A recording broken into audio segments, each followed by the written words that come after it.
Buen día, profesor. Yo soy el estudiante Gerard David Galvi Gamboa de la UBA Táchira sección T1 de la materia Lenguaje y Comunicación, y en el día de hoy estaré realizando una exposición mediante diapositivas de PowerPoint del título determinado La escritura. Sin nada más que agregar, comencemos. Ahora, hablando sobre los orígenes de la escritura, se dice que esta escritura pertenece a los adelantos de la raza humana de mayor relevancia.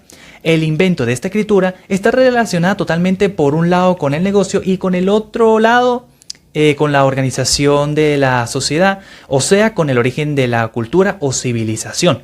La mayor parte de los profesionales piensan que los principios de la escritura se localizan en Mesopotamia. Se implica que los primeros inventores de la escritura fueron los sumerios, quienes habitaban en la parte sur de la misma.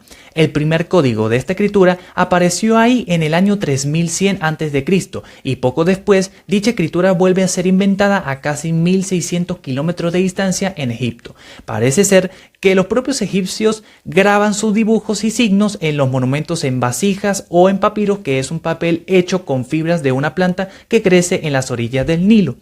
Y pues en la totalidad, los sumerios, los indios y los egipcios se disputan la invención total que ha cambiado el modo completo de comunicarse.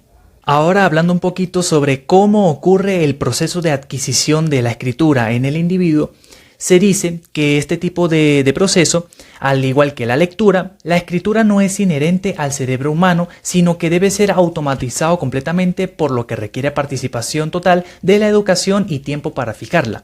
Para leer, al igual que para redactar, hace falta el entendimiento del abecedario y de la sociedad con su correspondiente sonoro, que son los fonemas. También el propio aprendizaje de la escritura además es gradual, por lo que va evolucionando en el tamaño en el que el propio niño va captando el inicio alfabético. A diferencia de la lectura, la escritura puede manifestarse en maneras más precarias y sus primeras fases colaboran hacia la representación total de los fonemas. O se dice que un niño puede comprender algo entre comillas del comienzo alfabético y redactar silábicamente. Sin embargo, no bien entiende algo entre comillas de la lectura, ya sabe leer y solamente deberá automatizarla. Sin embargo, en la escritura debe atravesar fases previas antecedentes de redactar alfabéticamente y entender completamente la escritura. Después tiene que mejorar dicha escritura respetando la ortografía y logrando suplir completamente su imprenta mayúscula por trazos más producidos, como lo son las itálicas o cursivas. Ahora, hablando un poquito sobre la relación de la escritura con el habla y con el contexto social en el que se desenvuelve el ser humano, primero hablamos sobre la relación que hay entre la escritura y el habla. Se dice que ellos dos trazan un paralelo entre ellos dos, obviamente, ya que el escribir no es otra cosa que representar mediante signos gráficos, tanto para escribir como a la hora de hablar. Nosotros debemos planificar qué se debe decir, también construir una buena estructura sintáctica, buscar todas las palabras adecuadas y realizar los movimientos musculares destinados a expresar, ya sea a nivel oral o a nivel escrito en general. Ahora, hablando sobre la relación que hay entre el contexto social y la escritura, se dice que obviamente primero se resume que este término de contexto social hace referencia a las circunstancias que marcan una situación que afecta a varios individuos. Tanto el contexto espacial como temporal están presentes en todo el lenguaje oral, pero no están presentes de manera activa en el lenguaje escrito, ya que un escrito que se produjo en un año específico puede llegar al receptor muchos años después, o puede entenderse también como dicha situación social del uso.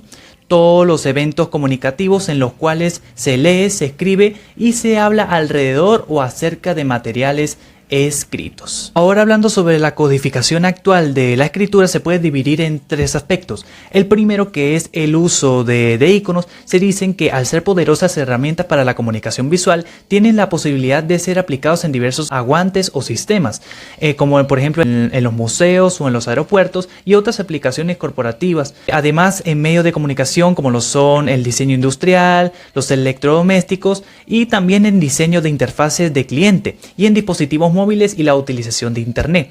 Y también sus usos buenos que podemos descubrir en la actualidad es que se dan en el planeta digital y en el diseño multimedia. Ahora, hablando sobre las imágenes, se pueden entender como una representación visual de algo o alguien, ya sea una figura o una ilustración que se asemeja a algo, que se refleja el aspecto de algo, así sea real o imaginario, concreto o abstracto. Y por último, lo que sería el uso de la señalética, se dice que son unos distintivos de estabilidad que aportan información acerca de los potenciales peligros de una área definida. Pueden proveer orientación y guías hacia las vías de evacuación o regiones de estabilidad y sugiere la localización de grupos o sistemas que permitan mantener el control de ocasiones de emergencias. Ahora, hablando sobre la sustitución de la escritura actualmente por medio del uso de los códigos y los mensajes subliminales, se tiene que aclarar la definición de estos dos últimos que acabo de mencionar. El primero, que es el mensaje subliminal, se dice que obviamente un mensaje subliminal tiene como término como un mensaje o una señal diseñada para pasar por debajo de los límites normales de percepción, porque una persona cualquiera no puede ver o percibir el mensaje de forma consciente, pero sí de manera subconsciente. Dicho mensaje es uno de los elementos que más llama la atención dentro del aspecto de publicidad, el cine, el arte o la televisión, ya que este mismo está escondido en la información y en la publicidad. Se utilizan estos tipos de mensajes subliminales para que los consumidores reciban una información clara que está disimulada en el mensaje convencional. La incorporación de estos mensajes cifrados pueden hacerse con fines publicitarios, ya sea para incentivar secretamente el consumo de un producto o bien con fines de manipulación masiva de la conducta, como incentivar un sentimiento o inculcar una idea de las masas expresamente. Y su uso convencional como publicidad subliminal, o se dice el uso de mensajes subliminales con fines publicitarios, se puede encontrar sancionada y prohibida en algunos códigos legales que regulan la materia y es considerada una forma poco ética de promoción del consumo en general. Ahora, hablando sobre los códigos, se dice que mientras que los códigos son el grupo de signos y señales que se aplican para transmitir un mensaje, puede implicar una sección elemental para que el proceso comunicativo entre el emisor y el receptor se lleve a cabo eficazmente. De esta manera, los dos recursos tienen que navegar en un mismo código. De lo contrario, el mensaje no llegaría bien y no se interpretaría de forma correcta. Como pasa una vez que una persona nos habla en un lenguaje que no conocemos. También tienen la posibilidad de destacarlos entre lingüísticos y no lingüísticos. En el primer caso pueden atañen el lenguaje, y el segundo provienen de superficies ajenas. Por su lado, los códigos lingüísticos tienen la posibilidad de ser de dos tipos, los naturales y los escritos. El primero, que son los naturales, son aquellos que se pueden percibir por medio de los sentidos, ya sea por el oído o la vista, y se transmite de papá a hijo de manera espontánea. Y también son considerados como instantáneos, efímeros y se secundan en recursos extralingüísticos.